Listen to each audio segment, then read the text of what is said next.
Elevemos os nossos pensamentos a Deus, ao Mestre Jesus, a fim de que possamos receber o amparo necessário vindo da espiritualidade amiga, benfeitora e sábia, que assim seja. Olá a todas e a todos. A psicografia de Chico Xavier reuniu num livro chamado Confie e Segue mensagens edificantes trazidas pelo Espírito Emmanuel. Mensagens que renovam as nossas energias, que nos dão verdadeiras luzes neste caminhar no plano de aflições em que nos encontramos, engatinhando em aprendizado. As nossas esperanças, então, por meio dessas mensagens, são renovadas. Esperanças do verbo esperançar e não de esperar, não é? A fé exige de nós atitude. Jesus costumava perguntar o que a pessoa desejava. Porque pode ser que aquele cego desejasse enxergar, ele tivesse uma outra enfermidade, ou ele desejasse uma outra coisa. Jesus respeitava, até na hora de beneficiar as pessoas, Jesus respeitava o livre-arbítrio. O que você quer? O que você deseja de mim? Não é? E quando alcançado o benefício pela pessoa necessitada, ele dizia: a sua fé te curou, a sua fé te salvou, a sua fé te redimiu. Porque é necessário atitude, é preciso bater a porta para que ela se abra, é preciso buscar para achar. A fé implica, então, em atitude. Ora, então o que é que nos diz Emmanuel sobre a confiança que nós devemos ter, a confiança que nós devemos ter nas coisas do Mestre, do nosso modelo divino que é Jesus, na fé que nós devemos dedicar a Deus? Emmanuel nos diz o seguinte: todos somos obreiros do progresso, estamos todos em evolução e somos obreiros do progresso, todos contribuímos, alguns de maneira mais lenta, outros de maneira mais acelerada, enfim, mas cada um conforme o seu passo, conforme o seu estágio já atingido neste aprendizado, mas todos nós estamos em evolução e todos temos responsabilidade como trabalhadores para que esse progresso, tanto nosso como do nosso próximo, seja alcançado. Não basta não fazer o mal, é necessário fazer o bem no limite da nossa possibilidade, nos limites das nossas possibilidades, porque nós seremos também questionados por todo aquele bem que estava ao nosso alcance de ser praticado e que por algum motivo nós preferimos a omissão, deixamos de fazê-lo. Uma das grandes frustrações quando todos nós chegarmos ao plano espiritual, narra a espiritualidade amiga, não é? É que a maioria dos que lá chegam se arrependem do tempo que perderam de aprendizado e de fraternidade, solidariedade que poderiam ter utilizado melhor, tanto em no desenvolvimento da própria romagem, como na ajuda daqueles irmãos necessitados. Não é? Meimei dizia que aos pés do coração daqueles necessitados, Jesus, aqueles que sofrem, Jesus nos espera em silêncio. E muitas vezes nós simplesmente, por atribulações das nossas vidas, não é? Esperamos um momento mais adequado para ajudar. Esperamos um momento em que tudo esteja bem. Nós podemos fazer caridade com um simples olhar, com um aperto de mão, com uma palavra amiga, um telefonema, uma mensagem que você às vezes passa para alguém. Quantas e quantas vezes as pessoas não visitam até locais, hospitais, no sentido de fazer uma oração, de levar uma palavra amiga, e ajudam com essa palavra, ou muitas vezes, ostentando seus problemas, acabam, não é incomum também, nós sabemos disso, ajudadas pelo olhar do próprio doente. Você pode ajudar com o seu pensamento, fazendo uma prece por alguém, mas não só prece por aqueles que nós amamos, porque daí é fácil. né?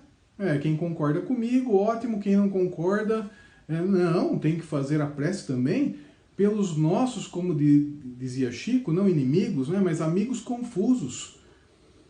Amigos confusos. Esse compromisso não é entre nós e qualquer outra pessoa, de andar na seara bendita, e seja qual for o problema que nós vivenciemos em nossas vidas, continuar na luta, continuar na obra que Deus, que o Mestre Jesus, que a espiritualidade espera de nós.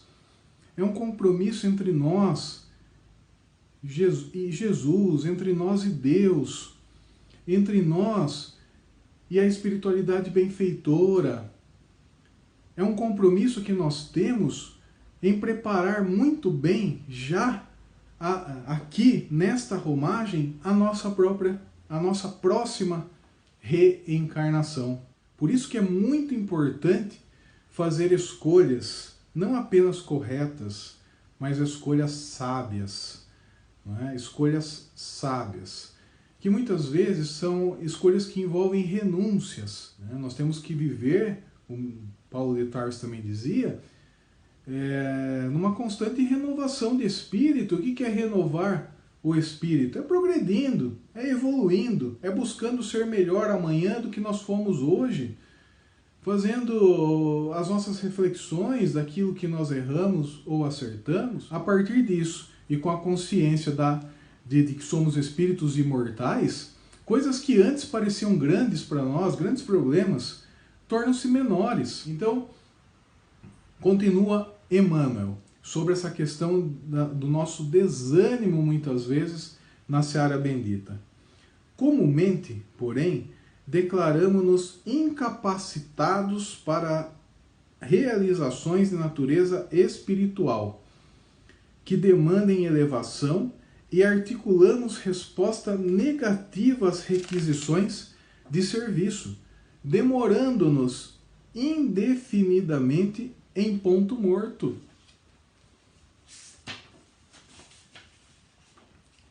Importante para nós, continua o Espírito Emmanuel, todavia, reconhecer que Jesus, a quem proclamamos obedecer, não pensava de modo semelhante. Jesus tinha todos os motivos, aliás, maiores do que os nossos, para desistir. Foi traído, foi agredido, torturado, foi considerado alguém fora da lei, foi crucificado, colocaram-lhe uma coroa de espinhos, sofreu, mas não desistiu. Muitas vezes sofreu a ingratidão daqueles que ele beneficiava, mas nunca deixou de ajudar por causa disso. Porque ele sabia qual era o compromisso, qual era a missão que ele tinha. Agora, nós muitas vezes ficamos, como diz Emmanuel, em ponto morto.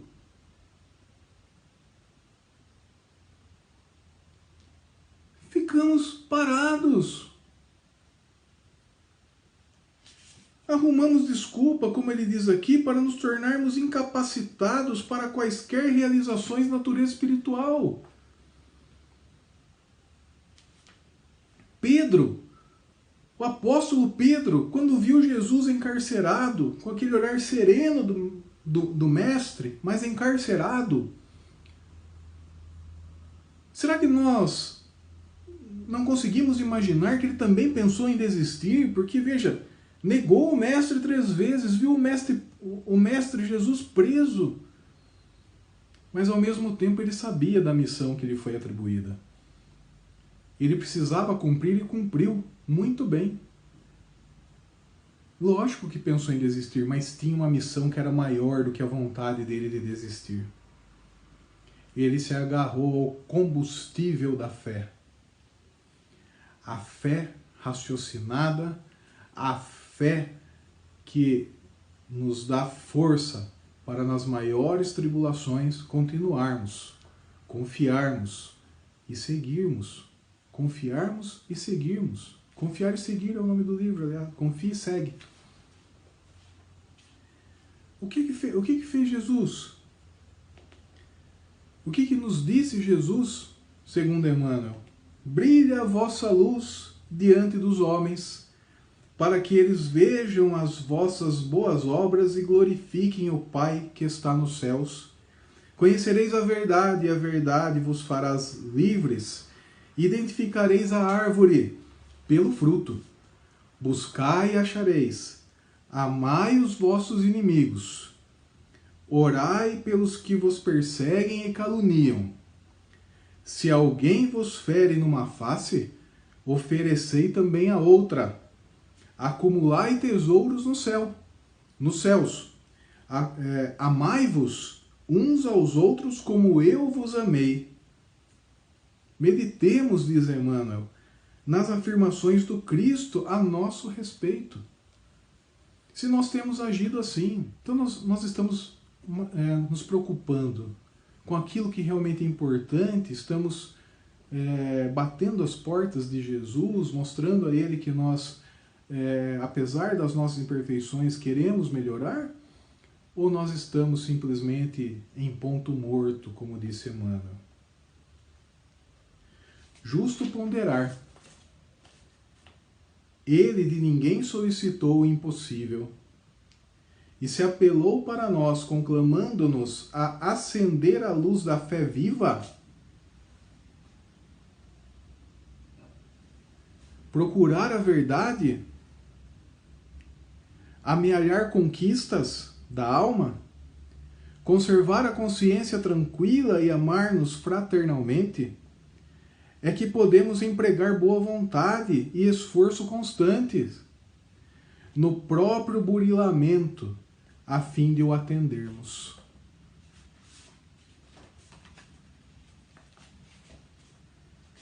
Foi Jesus quem disse que vós sois deuses, que brilha a vossa luz.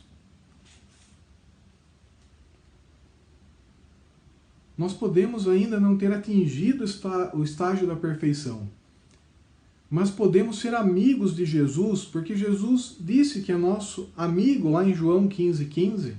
E como é que nós somos amigos?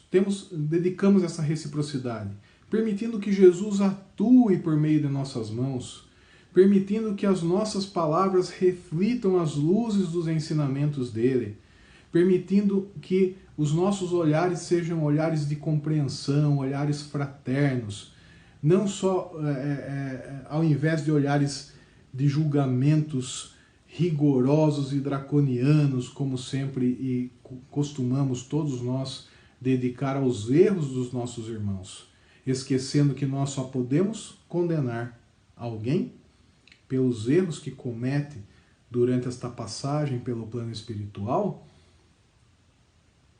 quando nós não errarmos mais. Nós somos tão necessitados de perdão como aqueles que são condenados muitas vezes pelo nosso falso moralismo. São condenados porque não praticam coisas que nós mesmos muitas vezes não praticamos, como cristãos que são bons pregadores e maus servidores, nas palavras do apóstolo Paulo. O próprio Bezerra de Menezes dizia isso, que nós compreendemos a luta que se desdobra, não é nos dois lados da vida, mas que devemos nos guardar em oração, ter paz por dentro, a fim de que as nossas atividades construtivas estejam garantidas por fora. Quando pensarmos em desistir, nós temos que lembrar dos exemplos de Jesus, dos exemplos dos espíritos que passaram pela terra e nos deixaram lições grandiosas de perseverança, de esperança. Nós temos que levantar a nossa guarda, ter atitude e saber que isso que estamos vivendo e que nos causa dor vai passar. Não podemos servir a Deus só quando estamos na fase das coisas boas. A nossa fé não pode ser condicionada conforme as coisas que nos acontecem, num mundo que nós sabemos que é de provas, de expiações, de aflições. Quando pensarmos em desistir, quando pensarmos em abandonar as nossas tarefas na seara do bem, quando pensarmos em abandonar projetos, quando pensarmos que nós não temos mais chance, que nós não temos mais esperança, lembremos desta mensagem de Emmanuel também. Renovemos a nossa fé, tenhamos perseverança, esperança, confiemos em Deus e no Mestre Jesus.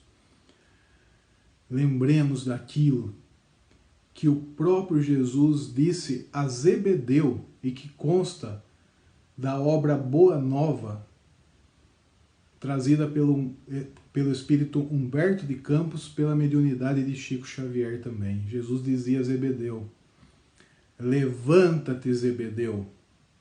Os filhos de Deus precisam estar de pé para o combate. Vamos fechar os nossos olhos, elevar os nossos pensamentos e pedir a Deus que renove as nossas forças. Dizer a Ele que nós estamos batendo as portas do seu amor, que nós precisamos de sabedoria, porque ficamos estagnados em ponto morto na nossa fé, quando deveríamos buscar a fim de achar as coisas do mais alto. Lembremos da prece de Ismael: bendita estrela, farol dos imortais, farol das imortais falanges, purifica-nos com os teus raios divinos, lava-nos de todas as culpas, atrai-nos para junto do teu seio, santuário bendito de todos os amores. Se o mundo, com os seus erros, paixões e ódios, alastra o caminho de espinhos, escurecendo o nosso horizonte com as trevas do pecado, rebrilha mais com a tua misericórdia, para que seguros e apoiados no teu Evangelho, possamos trilhar e vencer as escabrosidades do carreiro e chegar às moradas do teu reino. Que assim seja.